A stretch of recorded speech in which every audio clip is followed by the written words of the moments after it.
Nutella many people were not alone in the universe. At first it was just a whisper of radio signals too regular to ignore but too brief to really place credence in. Then came another, then a constant stream. While the scientists realized it was more than a fluke, it took all of 2 seconds to point a hypercom generator at the planet of origin and send a signal. As ecstatic as the telemoney had been to receive even the distant hints at intelligent life off of their own small blue moon, they were even more so to receive a return hypercom signal. At first, it was nothing but unintelligible hash. The signal format was too different to read. There was intelligence behind the signal, but no sure meaning. So, they started from the ground up with a short burst of mathematical sequences. They got the completed set with another from the other people for them to complete. Within a single day, it was solved and sent winging across the void with another set of telemoney design more complex than the last. For dozens of revolutions, the scientists of two worlds labored so that they might one day talk in more than simple numbers and notation. They failed. Every attempt to push the gap in cognition between the two peoples was foiled by some twist. Images were too complex. The computers were unable to comprehend the radically different architecture of the others. Words were utterly unintelligible. Letters are images after all, pictograms that could be deciphered, and even if they could, there would be no guarantee of a common frame of reference. The common interactions of the universe, gravity, electromagnetism, radioactivity could be used as metaphors, but there was no short way to know if the others had interpreted it properly. But as always, both peoples had numbers, math, and the concept of space. Everything seemed to mark a place in time. It took a few revolutions, but eventually, the telemoney managed to impress upon the others a desire to send a meeting in a certain place at a certain time. Or at least they thought they did. They could not be sure. They would send a ship anyways. If the messages had not been interpreted, that would be fine. There would be no loss, and both peoples would simply resume their attempts to translate each other's messages. If the others did send a representative, though, the reward would be immeasurable, a whole new civilization with new science, new perspectives, and maybe someday the hope of other contacts among the stars. Real space transition in 3, 2, 1. The bridge windows cleared into a bright starscape as the diplomatic cruiser Scylla slid into position with barely a whisper of wasted radiation. Status report. Captain Clara's voice cut through the whine of deploying radiators as the Scylla began dumping the waste heat it had accumulated over the long slip space journey. All departments report nominal.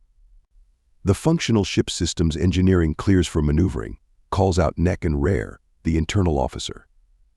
Slip space headers indicated that they had arrived 84 ticks ahead of indicator time, reported the navigation officer. Opposition internal, ensure that the diplomatic team is ready for contact.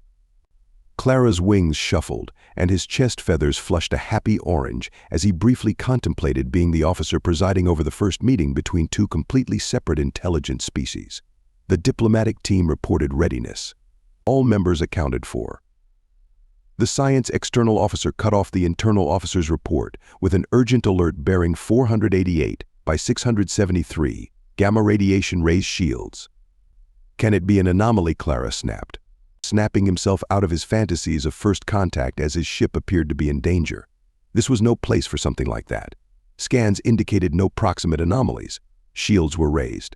Clara watched as a shimmering film of blue energy slid over the Scylla, sparking as it deflected the gamma energy, glowing brighter as the energy surged ever higher. Radiation alarms began to wail as the energy wormed its way through the shield, battering the fragile hull of the Scylla. Energy increases plateauing, shields are keeping radiation below lethal levels, the external combat officer reported. Bearing 48.673, large contact 1 window snapped to display the ship that had just appeared in what was an incomprehensible maelstrom of energy. Clara couldn't prevent a small gasp from escaping his beak. An immense, sign construct, vaguely C-shaped, floated placidly inside a deadly vortex of radiation. Readouts and overlays blinked into existence around it, giving it scale. It was the size of a small island, nearly solid armor. It was a warship. Radiation levels decreased, returning to safe levels. The external science officer called out, but Clara was barely listening. Have we been so naive? Were we so eager to converse with some other soul in the universe that we overlooked something? Did we offend them? The contact did not maneuver, radiation levels decreased to baseline, and communication was now possible. Clara's mind raced. We may have just doomed everyone. If this is how they build warships, we have no chance of standing against them. Captain, the internal officer shook him out of his reverie. Yes, officer, the diplomatic team is reporting readiness. They are eager. Sir, did none of them see it? Contact was sending a signal. This is it, the final chance. Only it wasn't. It was nothing more than an enthalpy equation describing the formation of sodium chloride, an incomplete one. Do they want a response? Why the song and dance of sending a warship but not attacking us immediately? Captain, do you want to send a response? What if it's not a warship? They came in a massive flash of radiation. That level of armor will certainly be necessary to withstand that, Captain. No. Yes. Clara contemplated the decision for only a moment longer. They were not making any hostile moves, and nothing existed to be gained by fleeing.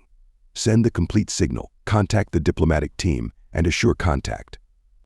If I'm wrong, their blood will be on my hands. Ambassador Kikila floated in free fall, halfway between the vast iron construct of the other people and his own comparatively tiny ship, trying to keep his fluttering heart in check.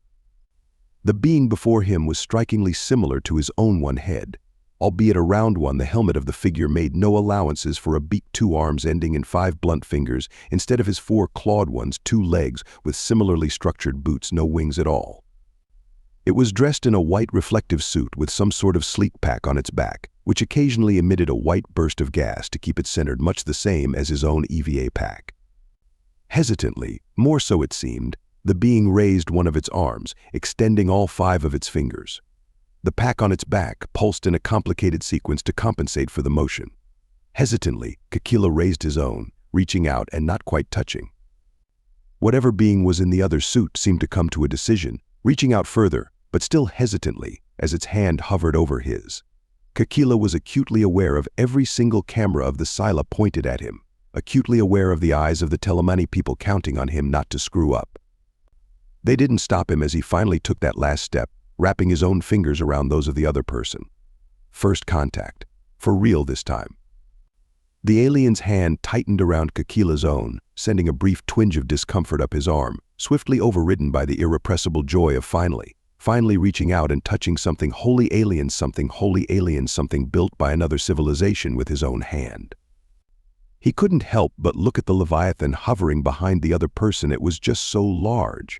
Even though the silo was just a speck in the distance, the gunmetal gray hull of the other craft was still discernible. Slowly and carefully, Kikila moved to extricate himself, loosening his grip by degrees. The other being seemed to understand, moving its hand so that they both slid apart easily.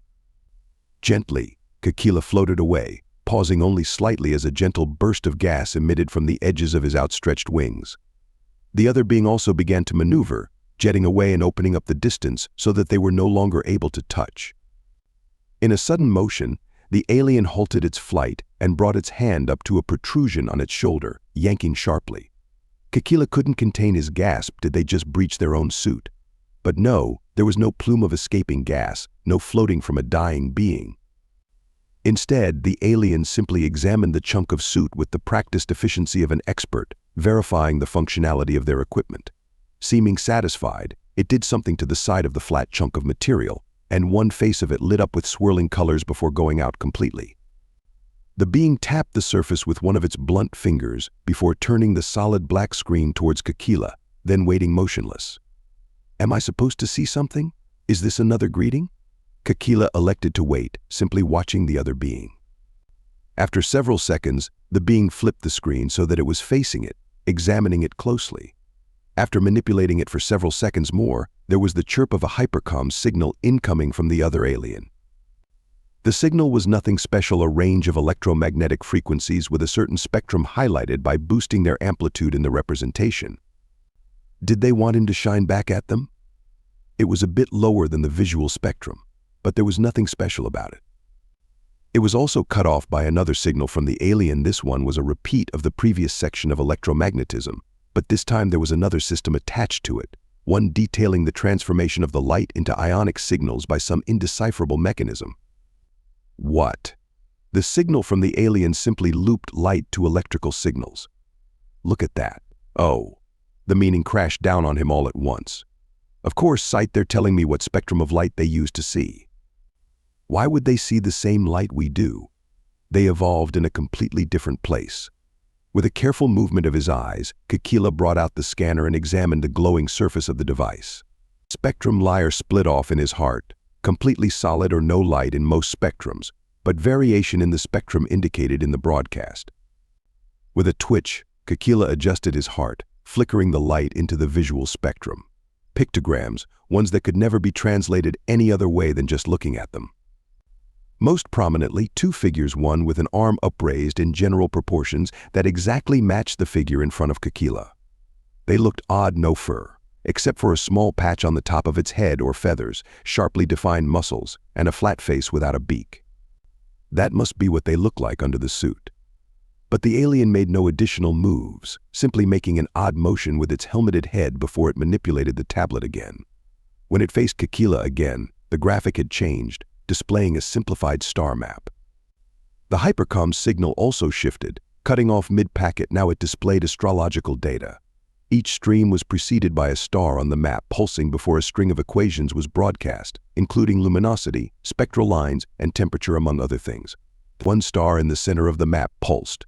Then the broadcast followed, but this one was different. In the heading of the broadcast, there was a notation that indicated originality, the start of a wave ripping outwards. In the actual broadcast, the data was more accurate, the error bars almost non-existent. Is this a home star? It must be. The overall summary of the presentation was easy to grasp. This is what we look like, this is where we came from. Kekila waited patiently for the broadcast to terminate. When the last star pulsed, the alien deactivated the tablet, the screen fading to black before they clipped it to their suit. The implication was obvious. Your turn. Kekila moved for the first time in several minutes, bringing his arms to his sides as the holoprojectors at the tip of his wings warmed up, sending an electric tingle through his body. Motes of light collected in the space between the two aliens, eventually coalescing into the shape of a naked Telemani, arms and wings outstretched. The feather tone was pure white, and the emotion feathers were left blank, a neutral gray. The other being jerked. If it had been standing on solid ground, it would have jumped. Kekila couldn't stop his chest plumage from shifting to an amused purple, even if it was covered by his suit. The Telemani figure animated, running, jumping, and finally taking flight over a simple line representing the ground. A broadcast overlaying the animation detailed gravity, velocity, air pressure, and every conceivable biological metric that could be translated into something objectively understandable. This is what we look like, this is what we can do. The alien patiently waited for the broadcast to conclude before unclipping its tablet again. Kekila felt momentarily unbalanced. He hadn't expected a second round of presentation, hadn't prepared anything else. But leaving now would do nothing but strain an already delicate situation. Nobody wanted to be remembered for offending aliens during first contact. This time the graphic was of a star system, planets wheeled around a central star in time-lapse overlaid, where most major bodies was an unfamiliar symbol that didn't match any known scientific notation. Most of them were multicolored or included in similar shapes, almost like nest heraldry or the anatomic division. Suddenly, there was a disturbance overlaid with the image. With a start, Kekila recognized the waveform. It was the original hypercom signal the scientists had sent to the radio anomaly. One by one, the heraldry of the planets began to shift. They became uniform, switching to a single symbol that incorporated elements from all the others. Definitely a tale of division that we pulled them out of. In the space between planets, something was highlighted, not a shape, but a visible representation of something, a series of spectral lines. They matched the world to the hull of the eye behemoth. They built a ship specifically for this meeting. Do they not have diplomatic ships on hand, even if coming out of a period of division? The spectral lines vanished in a burst of something else, radiation of the same variety that had always fired the Scylla on the way in. The presentation ended, the tablet screen going dark. Heavily, Kekila began to program a simulation, a simple one, where a few objects would stay together as a whole, breaking apart every so often, then coming back together. A crude metaphor for the cycles of unity followed by brief periods of division and discord, but an accurate one. The hologram projector lit up again, displaying the simulation as a visual representation.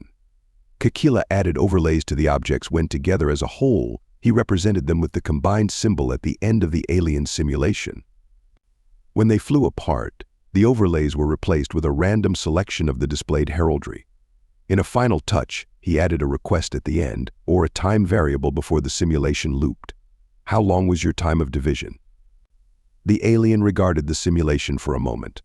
Kakila wasn't sure if they grasped it. Then they sent a single burst of code. Infinity. Impossible. Peoples divided always fell to nature or some other, more united power. The obvious end result was a single global, then system-wide, and interstellar hegemony. Periods of discord did happen, true, but they were always brief, with one power seizing control quickly. Every social theory stated this as immutable.